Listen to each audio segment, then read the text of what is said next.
Hello friends, मैं हर्षित चौधरी सुनील पारिक के साथ टी सीरीज क्लासेज में आपका स्वागत करता हूं। देखिए, आज हम इस वीडियो में जो ट्यूबलाइट सर्किट हैं, जो आपके कौन कौन से ट्यूबलाइट सर्किट्स हैं, देखो डीसी पर इसका संयोजन किस प्रकार से किया जाएगा, इसके अलावा इंस्टेंट स्टार्ट, रैपिड स्टार्ट और उनका संयोजन यानी कि श्रेणी क्रम संयोजन और समांतर क्रम संयोजन, इनके बारे में आज पढ़ेंगे। तो देखते हैं, सबसे पहले मैं इनका वर्गीकरण करता हूँ, कौन कौन से ट्यूबलाइट के विशेष परिपथ हैं।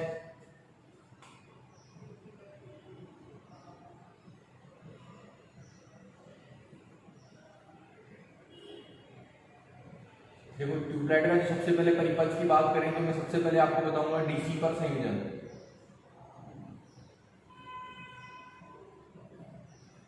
फ्लोरोसेंट ट्यूबलाइट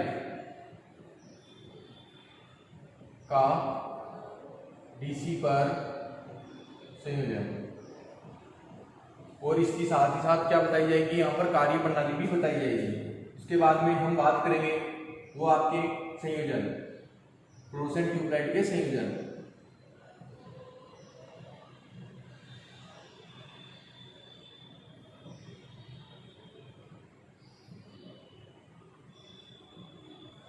उसके बाद में बात करें तो अपने जो विशेष प्रकार के संयोजन होते हैं, देखो ट्यूबलाइट के जो संयोजन होते हैं मुख्य प्रकार से दो प्रकार से किए जाते हैं। इनमें आपके एक तो आता है श्रेणी क्रम संयोजन और दूसरा आता है समांतर क्रम संयोजन। जो समांतर क्रम संयोजन होता है उसको हम ट्विन परिपथ भी कहते हैं। तो देखो, सबसे पहले आता है आपके श्रेणी और दूसरा आपके समानांतर या समांतर।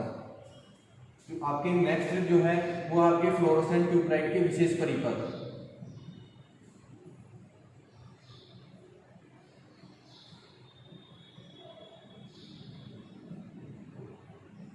देखिए, विशेष परिपथ में आपके दो प्रकार से बताया गया है। एक तो आपके होता है रैपिड स्टार्ट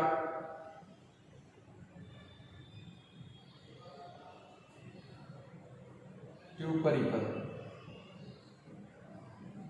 और जो दूसरा प्रकार होता है उसे हम कहते हैं इंस्टेंट स्टार्ट।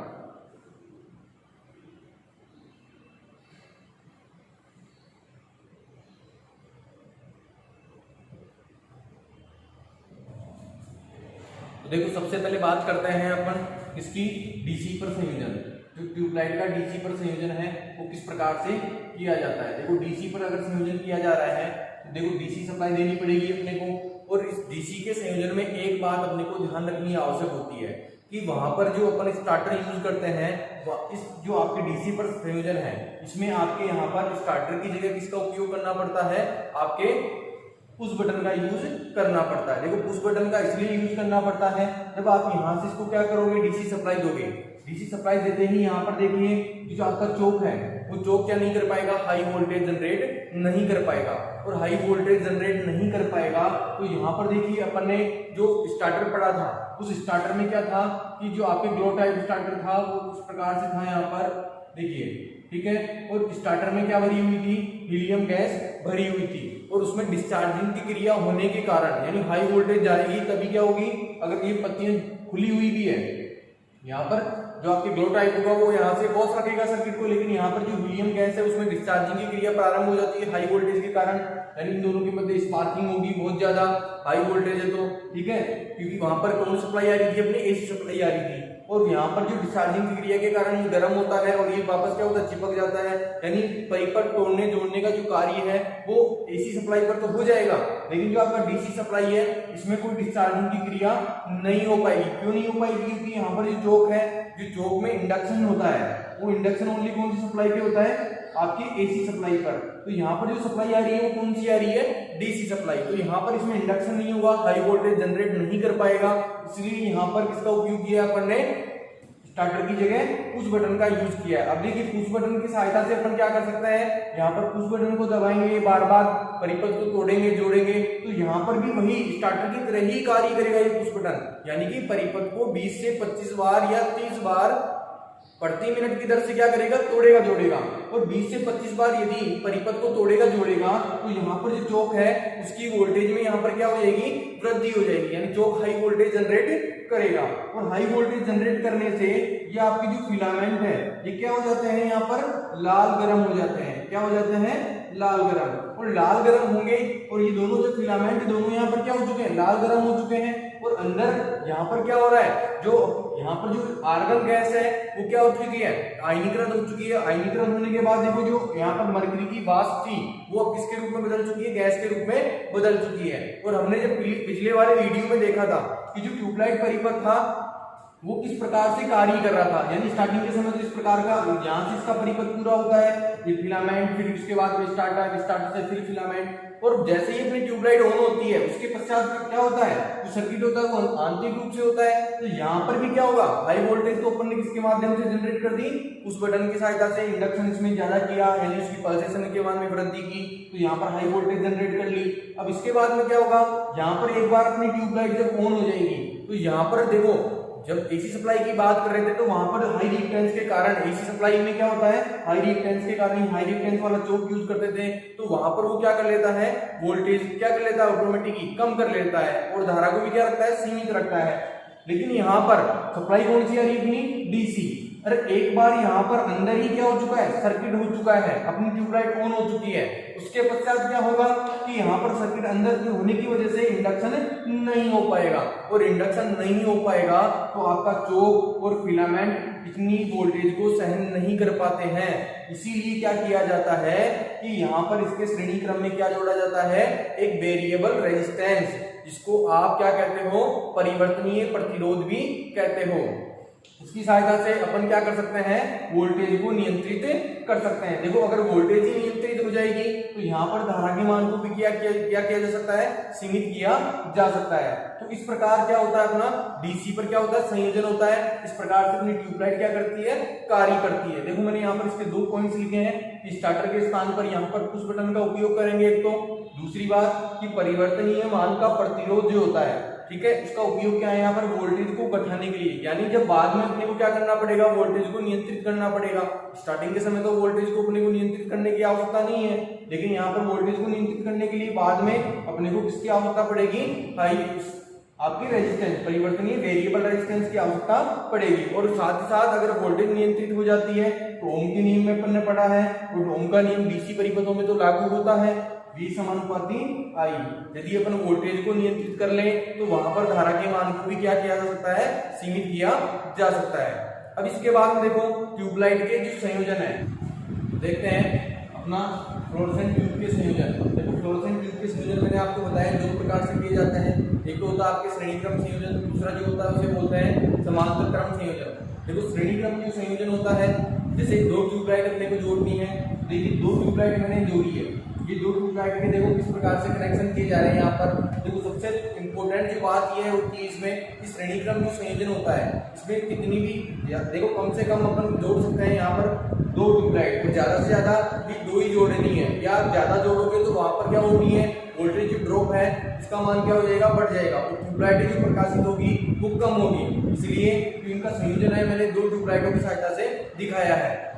तो देखो श्रेणी क्रम संयोजन होता है, इसमें ये ध्यान रखना आवश्यक होता है, यदि एक ट्यूबलाइट अपनी 20 वाट की है और दूसरी भी अगर 20 वाट की हो या 40 वाट की हो, तो उन जो दोनों ट्यूबलाइट्स हैं उनकी जो वाटेज है, उनकी वाटेज के योग के बराबर अपने को क्या लेना पड़ता है, वहां पर चोक की साइज लेनी पड़ती है। कहने का तात्पर्य यदि एक 20 वाट की और दूसरी भी आपकी 20 वाट की है, तो यहाँ पर जो चोक है कितने वाट का लेना आवश्यक होगा, 40 वाट का। और यदि 20 वाट की और ये 40 वाट की होती तो यहाँ पर ये दोनों जो उनकी साइज है, यहाँ पर जो चोक होता है उसकी साइज यहाँ पर क्या लेनी पड़ती है, यहाँ पर लेनी पड़ेगी आपको 60 वाट। अब देखते हैं जिसका संयोजन देखो मैंने किया है, सबसे पहले चोक में गई सप्लाई, फिर सप्लाई देखो किसमें जाती है, फिलामेंट में जाती है, जैसे साधारण अपने ट्यूबलाइट परिपथ में पड़ा। फिर उसके बाद में स्टार्टर में से कहाँ जाती है आपकी फिलामेंट, और फिलामेंट की जो दूसरा सिरा होता है उसको अपन क्या देते हैं, न्यूट्रल। लेकिन यहाँ पर न्यूट्रल ना देकर जो क्या करेंगे, अगली जो ट्यूबलाइट है उसकी सहायता से जोड़ देते हैं। क्योंकि श्रेणी क्रम संयोजन अपन किसे कहते हैं, कि कोई रेजिस्टेंस अगर रेजिस्टेंस को संयोजित किया जाए तो पहले जो रेजिस्टेंस का दूसरा सिरा है उसको अपन क्या करते हैं, दूसरे रेजिस्टेंस के पहले सिरे से जोड़ते हैं। ये अपना R1 है, ये अपना R2 है, इसका दूसरा सिरा है, इसका पहला सिरा है, इसका पहला इसका दूसरा, यानी इस पहले रेजिस्टेंस के दूसरे सिरे को अपन ने क्या किया, दूसरे रेजिस्टेंस के पहले सिरे से जोड़ा है। तो इसी प्रकार यहाँ पर जो पहली वाली ट्यूबलाइट अपनी, इसका जो दूसरा सिरा है इसको क्या करेंगे, दूसरी ट्यूबलाइट के पहले वाले सिरे से जोड़ेंगे, यानी कि पहले वाला सिरा हो गया। तो इस प्रकार प्रकार से क्या कर दी जाएगी इसके कनेक्शन। उसके बाद में देखो फिर वही स्टार्टर से फिलामेंट में और फिलामेंट से यहाँ पर इसको सप्लाई दे दी जाएगी। तो इस प्रकार से अपना ये ट्यूबलाइट का श्रेणी क्रम संयोजन किया जाता है। जो कार्य प्रणाली होती है इसकी, वो जैसे अपन ने फ्लोरोसेंट ट्यूबलाइट में पढ़ी है उसी प्रकार से इसकी भी क्या होगी, कार्य प्रणाली होगी। ठीक है, उसके बाद में अगर एक बार अपनी ट्यूबलाइट प्रकाशित हो जाएगी, उसके बाद में यहाँ पर भी स्टार्टर्स का कार्य क्या हो जाएगा, समाप्त हो जाएगा। फिर जो इसका संयोजन है वो किस प्रकार से होगा, सीधा देखो यहाँ से होकर यहाँ से फिलामेंट में, और फिलामेंट से यहाँ से होकर इस फिलामेंट में, और यहाँ से होकर यहाँ से इस प्रकार से इसका सर्किट हो जाएगा। यानी कि ये दोनों ट्यूबलाइट लगातार प्रकाशित होती रहेगी। क्योंकि बस इसमें एक बात ध्यान रखनी है, जितने इसमें ट्यूबलाइट उपयोग किए हैं उतने ही इसमें स्टार्टर उपयोग करने हैं। लेकिन जो चोक है वो जितने ट्यूबलाइट लेते हैं उतने चोक नहीं लेते, इसमें हमेशा एक ही चोक का उपयोग किया जाता है। इससे जो क्वेश्चन पूछा जाता है वो इस प्रकार से होता है। नेक्स्ट अपना संयोजन है वो कौन सा है, पैरेलल संयोजन, जिसको ट्विन संयोजन भी कहते हैं, ट्विन परिपथ भी कहते हैं। ठीक है, देखो पैरेलल जो संयोजन होता है इसमें क्या जोड़ा जाएगा, जैसे अपने घरेलू वायरिंग होती है वहां पर भी ट्विन परिपथ ही होता है। यानी कि अपने को दिखाई नहीं देता है, लेकिन वास्तव तौर पे जो ट्यूबलाइट्स का संयोजन किया जाता है वो किस प्रकार से किया जाता है, कौन से क्रम में, समांतर क्रम में। अगर मैं बात की जाए, अगर देखो यहाँ से इसको उठा दिया जाए, देखो यहाँ से मैंने उठा दिया और यहाँ पर क्या दे दूं, फेज दे दें, और यहाँ पर क्या करूँ, इसको डायरेक्टली यहाँ पर न्यूट्रल दे दूं, अपने क्या बन जाएगा, साधारण ट्यूबलाइट का परिपथ बन जाएगा। कुछ दूसरी ट्यूबलाइट का देखो उसका भी संयोजन इसी प्रकार से, देखो यहाँ से इसमें गैस आपकी चौक में सप्लाई, और फिर उसके बाद में यहाँ से आपके फिलामेंट से स्टार्टर से आपके फिलामेंट में, और फिलामेंट से इधर से क्या मिल गया, इसको न्यूट्रल मिल गया। तो इस प्रकार से साधारण जो ट्यूबलाइट है उनको एक तरफ क्या करना है, फेज देना है, और एक तरफ क्या देना है, न्यूट्रल देना है। तो इस प्रकार का जो संयोजन होगा वो कौन सा संयोजन होगा, आपका समांतर क्रम संयोजन। तो देखो मैंने क्या किया है, इसका चौक अलग से ले लिया है और इसका चौक अलग से ले लिया है। यानी कि ये ट्यूबलाइट अपनी 20 वाट की थी तो 20 वाट का लिया है। अगर ये 40 वाट की होती अपनी तो यहाँ पर कितने वाट का लेना पड़ता अपने को, जो 40 वाट का लेना पड़ता। तो साधारणतः जो अपने पैरेलल में सर्किट जोड़े जाते हैं उसी प्रकार यहाँ पर भी मैंने देखो एक सिरे पे, क्योंकि साधारण पढ़ने की ट्यूबलाइट पड़ी है वहां पर एक सिरे को न्यूट्रल दिया जाता है, तो इसका देखो इस ट्यूबलाइट का भी एक सिरा लिया, न्यूट्रल दे दिया, एक सिरा लिया, न्यूट्रल दे दिया, और एक तरफ क्या किया मैंने, चौकों को यहाँ पर फेज की सप्लाई दे दी। क्योंकि यहाँ पर देखो इंडक्टिव लोड जुड़े हैं यहाँ पर, तो इंडक्टिव लोड अगर यहाँ पर पैरेलल में जुड़े हैं, ठीक है, तो यहाँ पर क्या होगा, इंडक्टेंस तो घट जाएगा, ठीक है, लेकिन यहाँ पर देखो उसके पावर फैक्टर को सुधारने के लिए क्या प्रयोग किया जाना है, देखो पावर फैक्टर को सुधारने के लिए यहाँ पर क्या उपयोग कर सकते हैं, अपन कैपेसिटर उपयोग कर सकते हैं। तो यहाँ पर देखो कैपेसिटर समांतर क्रम में जोड़ा गया है, जिसकी सहायता से अपन क्या कर सकते हैं, पावर फैक्टर को सुधार सकते हैं। इसका जो मुख्य प्रश्न आता है वो आपने पूछा जाता है कि इस प्रकार के परिपथ का उपयोग कहाँ पर किया जाता है। तो जो इसका उपयोग है वो अपने साधारण घरेलू परिपथों में किया जाता है। दूसरी बात, इसका जो दूसरा नाम होता है वो होता है ट्विन परिपथ। कौन सा परिपथ, ट्विन सर्किट या ट्विन कनेक्शन भी बोलते हैं। ओके, जो अपना नेक्स्ट होगा वो है अपने इंस्टेंट स्टार्ट और रैपिड स्टार्ट परिपथ। देखते हैं, मैं बात कर रहा था कि फ्लोरोसेंट ट्यूब के विशेष संयोजन। देखो विशेष संयोजनों में आपके आते हैं दो प्रकार से, एक तो आता है रैपिड स्टार्ट फ्लोरोसेंट कनेक्शन, और दूसरा जो आता है उसको बोलते हैं इंस्टेंट स्टार्ट फ्लोरोसेंट कनेक्शन। इसको बोलते हैं देखो हिंदी में त्वरित चालू, मतलब इसमें जो समय लगता है वो आपके लगभग 2 सेकंड के लगभग या 3 सेकंड के लगभग आपका समय लगेगा। यानी कि जो सामान्य ट्यूबलाइट परिपथ था उसकी अपेक्षा जो समय का मान होता है वो समय बहुत ही कम लगता है। यानी कि ये दोनों ऐसे परिपथ हैं जिनमें क्या होती है, आपकी ट्यूबलाइट तुरंत प्रकाश देने लगती है। इसमें कुछ समय क्या हो जाएगी, ऑन हो जाएगी, यानी इसमें लगभग 2 सेकंड का समय लग रहा है। देखो इस प्रकार का जो संयोजन है इसका जो कनेक्शन है वो किस प्रकार से किए जाते हैं, ये कार्य किस प्रकार से करती है वो देखते हैं। देखो सबसे पहले देखो यहाँ पर एक बैलास्ट उपयोग किया गया है, और ये बैलास्ट जो है इसमें एक ट्रांसफार्मर यूज किया गया है। बैलास्ट के रूप में क्या प्रयोग किया गया है, ट्रांसफार्मर, जिसमें 2 वाइंडिंग है, एक तो प्राइमरी और एक सेकेंडरी, और दोनों के एक एक सिरे को क्या कर दिया गया है, एक जगह जोड़ दिया गया है। और इसमें लो वोल्टेज साइड से क्या निकाल ली गई है, यहाँ पर टैपिंग्स निकाल ली गई। देखो यहाँ से एक सिरा निकाल लिया और एक सिरा यहाँ से, मतलब कि एक ऑटो ट्रांसफार्मर जिस तरीके से कार्य करता है अपना, यानी कि ये मेरी एक ऑटो ट्रांसफार्मर है, ठीक है, और ये एक आपका ये ट्रांसफार्मर है, यानी मैंने एक साधारण ट्रांसफार्मर बनाया आपका, ठीक है, और इन दोनों को एक जगह यहाँ से सप्लाई दे दी, ठीक है, और यहाँ से सप्लाई ले लूं, यहाँ पर तो मैंने क्या दे दिया, फेज दे दिया है, और यहाँ पर इन दोनों को मिलाकर यहाँ पर न्यूट्रल भी दे दिया है। देखो यहाँ पर भी अपने को क्या मिलेगा, न्यूट्रल मिलेगा। यहाँ से आप सप्लाई निकाल सकते हो, यहाँ पर भी क्या मिलेगा, न्यूट्रल मिलेगा, और यहाँ पर क्या मिलेगी, अपनी को सप्लाई प्राप्त हो जाएगी। यानी कि यहाँ पर देखो फेज मिल गया और यहाँ पर भी फेज मिल गया, मतलब लो वोल्टेज साइड से अपन ने क्या ले ली है, सप्लाई ले ली है। तो यहाँ पर भी देखो इसी प्रकार से क्या प्रयोग किया गया है, बैलास्ट। देखो इस बैलास्ट में एक बात जो है वो अपने को ध्यान रखनी आवश्यक होती है। देखो जो इसका ब्लैक सीरा होता है, ये जो ब्लैक सीरा होता है वो हमेशा जो कॉमन वाला सीरा होता है, यानी कि जो अपन ने कॉमन किया है, ठीक है। जो बैलास्ट का जो दोनों सिरे एक से कॉमन है, ये जो सीरा होता है किस रंग का होता है, काला। तो यहाँ पर सदैव क्या देना चाहिए अपने को, फेज वाली सप्लाई को संयोजित करना चाहिए। अब देखो उसके बाद में जो टैपिंग स्लिप ली होगी वो कौन से रंग की होगी, एक होगी आपके रेड आकार में, और दो तार होंगे वो किसमें होंगे, आपके येलो के। यानी कि ये दो तार और ये दो तार ये किस रंग के होंगे आपके, ये दो तो किसमें होंगे, येलो में, और ये दो किसमें होंगे, आपके रेड में। अब देखो यहाँ पर ये तार निकले होते हैं, अब इसको जो कार्य करता है ये कैसे करेगा, यहाँ से इसको फेज मिल गया और यहाँ से देखो इसको यहाँ पर न्यूट्रल मिल गया। मतलब ये वाली जो कॉइल है, यहाँ पर देखिए यहाँ पर क्या मिल रहा है इसको, यहाँ पर टैपिंग निकाल के मैंने क्या दिया है, यहाँ पर न्यूट्रल दिया है।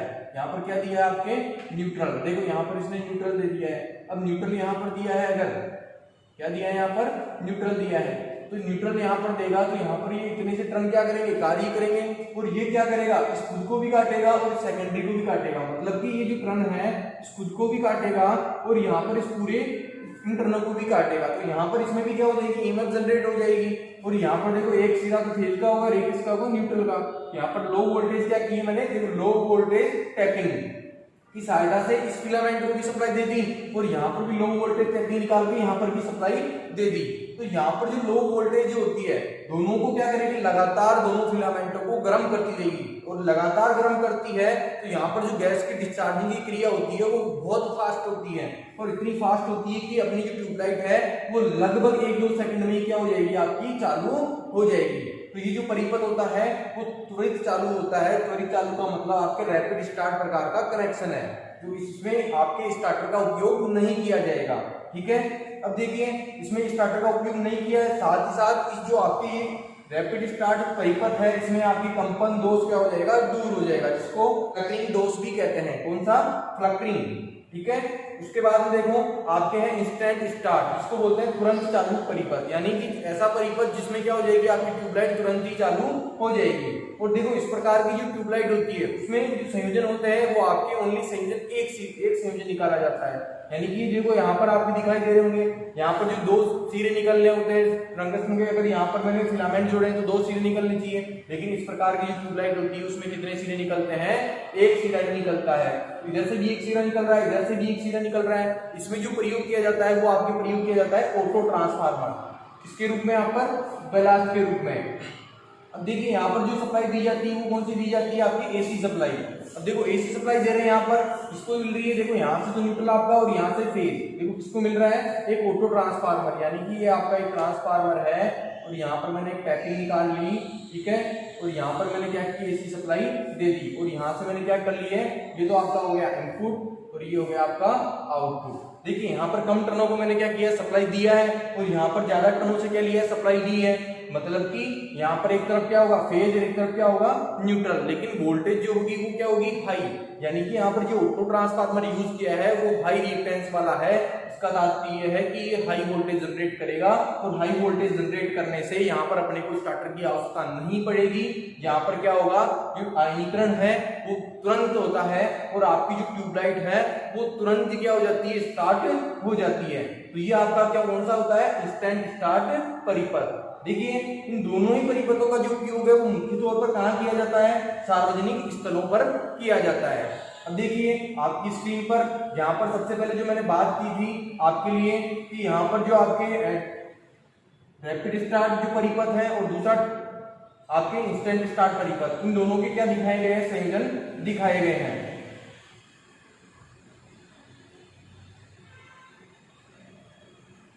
अब देखिए जो नेक्स्ट में, अब देखो इसके साथ साथ यहाँ पर देखिए आप स्क्रीन पर कि यहाँ पर जो ट्यूबलाइटों का जो मैंने श्रेणी और समांतर संयोजन बताया है वो देखो किस प्रकार से किया जाता है।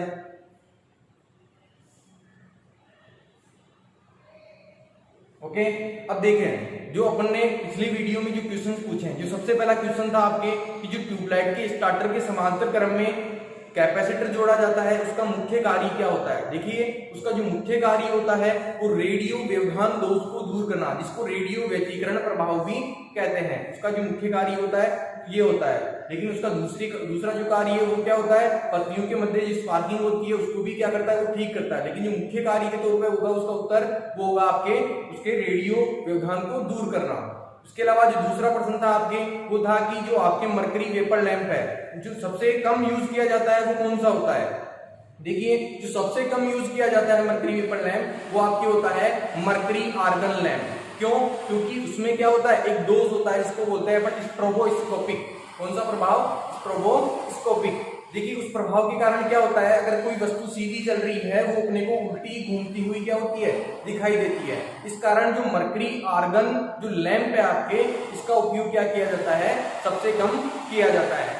अब जो देखो आज का जो वीडियो है इसके अनुसार कुछ आपके क्वेश्चंस बने हैं, तो देखो क्वेश्चंस मैं आपको 2 क्वेश्चंस पूछता हूं। सबसे पहला क्वेश्चन है आपके वो ये है कि चमकदार प्रवाह की इकाई क्या होती है। चमकदार प्रवाह की इकाई क्या होती है। दूसरा जो क्वेश्चन है वो ये है कि जो अपन ने अभी तक जो लैंप पढ़े हैं सभी वीडियोस में, उन वीडियोस में जितने भी लैंप पढ़े हैं उन लैंपों में सबसे अखंड जो प्रकाश देता है वो कौन सा लैंप होता है। यानी ऐसा लैंप जो अखंड प्रकाश देता हो। तो आपको इनके जो उत्तर हैं वो कमेंट बॉक्स में देने हैं। और अगर हमारा वीडियो आपको पसंद आया हो तो हमारे वीडियो को लाइक कीजिए, शेयर कीजिए और हमारे चैनल को सब्सक्राइब कीजिए। Thank you.